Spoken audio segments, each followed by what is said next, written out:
BRICS की meeting में PM Modi और चीन के राष्ट्रपति शी जिनपिंग के बीच कुछ तो ऐसा हुआ जिसकी वजह से 4 वर्ष पुराना पूर्वी लद्दाख का मसला अचानक सुलझा। सूत्र बताते हैं कि यह तस्वीर मैं आपको दिखाऊंगा, इन तस्वीरों के मायने भी बताऊंगा आपको। लेकिन पूर्वी चीन में, पूर्वी लद्दाख में चीन की सेना ने पीछे हटने का काम शुरू किया। वो अपने कैंप और साजो सामान लेकर वापस अपनी हदों में लौट रहे हैं। अब सवाल है कि ये आए भारत की कूटनीतिक जीत है या भारतीय सेना का चीन के लिए डर।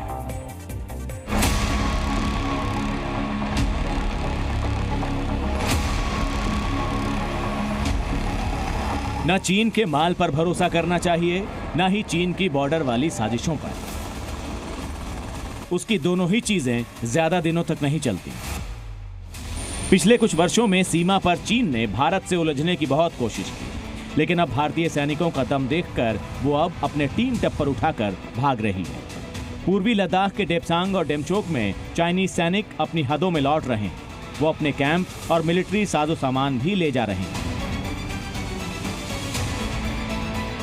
सूत्रों के मुताबिक भारत और चीन की सेनाएं अब अप्रैल 2020 से पहले की स्थिति पर लौटेंगी। भारतीय सेना अब 2020 से पहले की लोकेशन तक फिर से पेट्रोलिंग करेगी।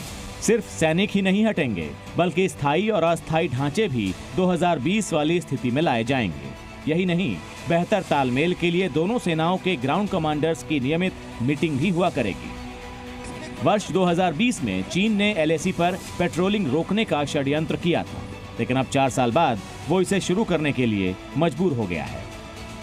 चाइना इस तरह की चाल भी चलता है जो बड़े इंटरनेशनल इवेंट्स होते हैं जहां पर उसकी साख का सवाल है, उनसे पहले वो अपना माहौल नॉर्मलाइज करने का दिखाता है भारत के साथ। तो इसके चलते हम ये समझ सकते हैं कि आने वाले वक्त में हमें इस चाल से दोबारा सतर्क रहना है और इसके लिए हमें अपनी पूरी तैयारी कायम रखनी है। ये कदम प्रधानमंत्री नरेंद्र मोदी और चीन के राष्ट्रपति शी जिनपिंग की मुलाकात के बाद उठाया गया है।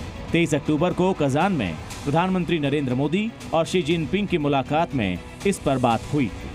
भारत और चीन के संबंधों का महत्व केवल हमारे लोगों के लिए ही नहीं, लेकिन वैश्विक शांति, स्थिरता और प्रगति के लिए भी हमारे संबंध बहुत अहम है।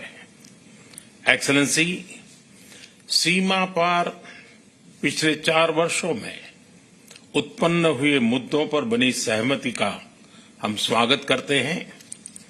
सीमा पर शांति और स्थिरता बनाए रखना हमारी प्राथमिकता रहनी चाहिए। मुमकिन है कि जल्दी ही हम आपको वो तस्वीर दिखाएं जिसमें चीन के सैनिक अपने ही अस्थायी ठिकानों को मटियामेट करते दिखाई देंगे। वर्ष 2021 में जब चीन भारतीय सेना के दबाव में पीछे हटा था, तब उसने कुछ इसी तरह से अपने स्ट्रक्चर तोड़े।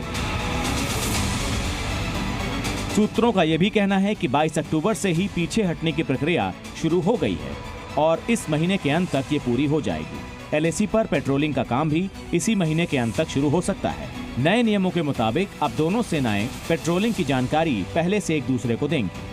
भारत और चीन दोनों नहीं चाहते हैं कि सेनाओं के बीच गलवान जैसी झड़प दोबारा हो। इसी वजह से दोनों ने मिलकर ये फैसला लिया है। करीब 40-45 पॉइंट्स हैं हमारी LAC पर जहां पर डिस्प्यूट है हम दोनों देशों की।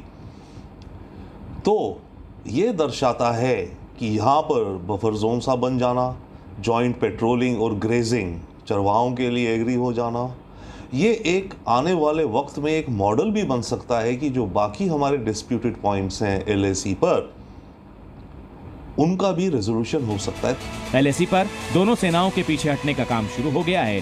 चीन के विदेश मंत्रालय ने आज इसकी पुष्टि भी की। 根据中印近期就边境有关问题达成的解决方案，双方的一线部队正在开展相关的工作，目前进展顺利。 करीब 4 साल के बाद पूर्वी लद्दाख में हालात फिर से सामान्य होने जा रहे हैं। हालांकि भारतीय सेना LAC पर चीन के पीछे हटने की एक्टिविटी पर सख्त नजर रखेगी, क्योंकि चीन पर भरोसा उसके सामान पर भरोसा करने जैसा है। ब्यूरो रिपोर्ट, जी न्यूज।